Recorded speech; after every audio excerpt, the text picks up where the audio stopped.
सड़क से लेकर संसद तक गदर मचा है। छात्रों के सिर फोड़े जा रहे हैं, बेटियों पर अंधाधुंध लाठियां बरसाई जा रही हैं और जब देश का युवा खून से लथपथ होकर सड़कों पर चीख रहा है तब जाकर मोदी जी की नींद खुली है। जी हां, जब पूरा एजुकेशन सिस्टम वेंटिलेटर पर आ गया, जब लाखों करोड़ों बच्चों का भविष्य अधर में लटक गया, तब जाकर प्रधानमंत्री नरेंद्र मोदी को युवाओं के दर्द का एहसास हुआ है। लेकिन अब बहुत देर हो चुकी है मोदी जी। अब ये घड़ियाली आंसू बहाकर और ये ट्वीट करके हमदर्दी जताने का हथकंडा चलने वाला नहीं है। मोदी जी, जब बच्चों की जिंदगी दांव पर लगी थी तब तो आपकी सरकार खामोश तमाशा देख रही थी, और अब जब पानी सिर से ऊपर गुजर गया तो आप फास्ट ट्रैक कोर्ट का झुनझुना थमा रहे हैं।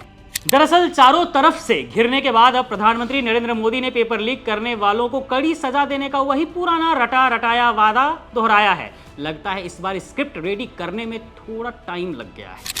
उन्होंने सोशल मीडिया पर पोस्ट लिखकर कहा कि युवाओं के भविष्य से खिलवाड़ करने वालों को बख्शा नहीं जाएगा। इसके लिए फास्ट ट्रैक कोर्ट बनाए जाएंगे और अधिकारियों को सख्त निर्देश दे दिए गए हैं। लेकिन सवाल यह है कि जब जब देश में कोई बड़ा घोटाला होता है तो क्या सिर्फ बयान देने से समाधान निकल जाता है? आखिर इतने सालों से जब एक के बाद एक दर्जनों पेपर लीक हो रहे थे, दर्जनों नहीं कहिए 100 से ज्यादा, तब यह सख्ती कहां छिपी बैठी थी?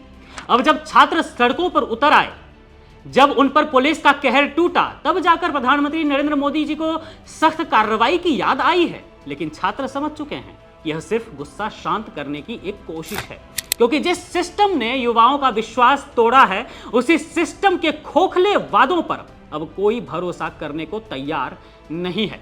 यही वजह है दोस्तों कि विपक्ष ने भी इस मुद्दे पर मोदी सरकार के खिलाफ मोर्चा खोल दिया है और सरकार की नीयत पर सीधे सवाल खड़े किए हैं। देश के नेता विपक्ष राहुल गांधी ने तो साफ कह दिया है कि प्रधानमंत्री जी, आपने ही हमारे युवाओं के भविष्य को सबसे ज्यादा नुकसान पहुंचाया है। आपने पूरे एजुकेशन सिस्टम को बर्बाद होने दिया और गुनहगारों को संरक्षण दिया। राहुल गांधी ने छात्रों की मांग दोहराते हुए सीधे शिक्षा मंत्री धर्मेंद्र प्रधान के इस्तीफे, छात्रों से माफी और पुलिस या हिंसा करने वालों पर तुरंत कार्रवाई की मांग की है। वहीं प्रियंका गांधी ने भी मोदी सरकार को आईना दिखाते हुए कहा है कि जब बच्चों का सिस्टम से भरोसा ही उठ गया है तो वो आपके ही दिए समाधान को कैसे मान लेंगे।